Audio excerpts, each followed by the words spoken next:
Welcome back, everyone. It is January 10th of 2020, and Star Wars The Rise of Skywalker is getting closer and closer to the 1 billion mark at the box office worldwide speaking. This is Mike Zero. Make sure to subscribe if you are new to the channel for future Star Wars content.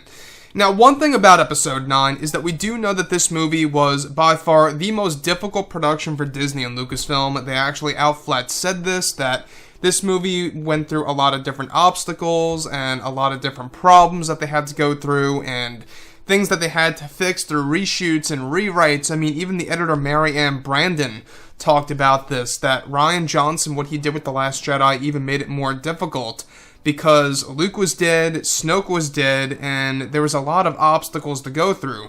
So, once again, that's why I feel that Rian Johnson's The Last Jedi only caused more problems for The Rise of Skywalker, even though, in my point of view, The Rise of Skywalker is a better movie than The Last Jedi. Now, on top of all of this, when we look at the production of Episode 9, it went through so many different phases. We had the reshoots and the rewrites in the months of November and December of 2018, where they made the first phase of changes. Then they actually went back into normal principal photography for a couple of months before they wrapped production, and then they did more reshoots and rewrites in the months of August, September, and October, and even some last-minute changes in November. Now, on top of all of this, what's rather intriguing all has to do with a particular deleted scene related to Rey and Obi-Wan Kenobi. Now, it's explained that both Disney and Lucasfilm went through many changes and adjustments for the film during the reshoots and rewrites of this movie, not to mention different creatives that were actually such as directors and writers coming on board and getting fired or let go for the final installment.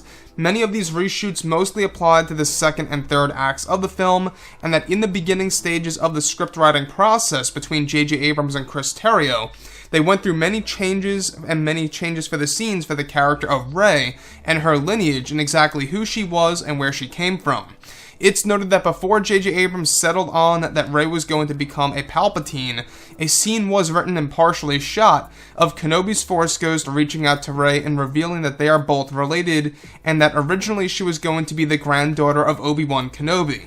Chris Terrio mainly came up with the idea of this before Abrams wanted to switch it over to her becoming a Palpatine, to make the story more tragic, like how when Luke learned his father was Darth Vader.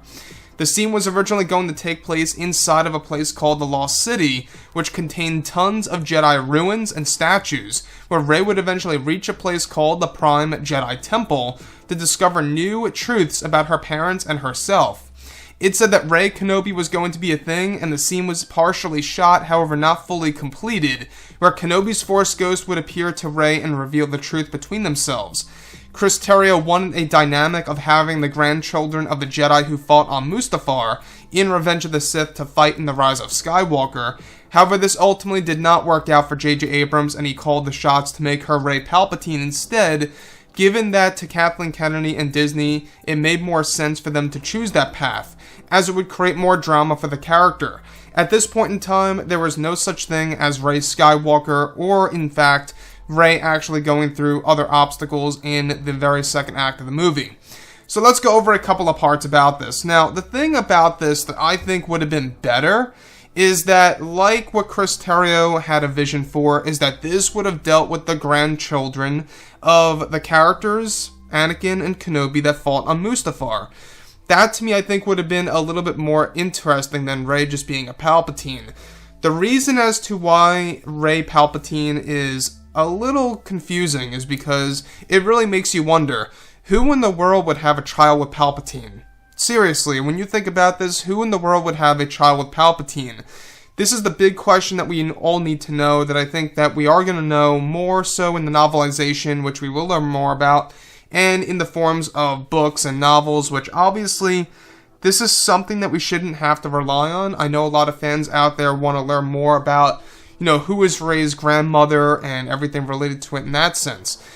But the original scene that takes place within the Lost City of Obi-Wan Kenobi actually revealing the truth to Rey that she is related to him and how she is indeed a Kenobi, you can see where J.J. Abrams was dropping the breadcrumbs there, where in The Force Awakens you do hear Kenobi reaching out to Rey, saying, Rey, these are your final steps, or these are your last steps, or first steps, whatever he said. That's what he said, these are your first steps.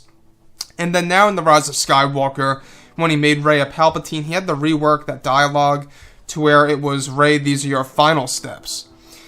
So everything related to Obi-Wan Kenobi, I think it would have been a very interesting choice. I honestly would have loved Rey Kenobi more so, because when you make her a Palpatine and then you make her take the Skywalker name, it just feels a little strange to me. The fact that she is a Palpatine by blood, but at the same exact time, she's carrying that Skywalker title. That's the reason as to why I think a lot of fans out there have a problem with Rey adopting the Skywalker name, and why Rey Kenobi I think would have been a better choice, at least in my point of view. That's just how I see things. So it's unfortunate that it was only partially shot and only partially planned, but it was going to be a thing before Abrams wanted Rey to become a Palpatine.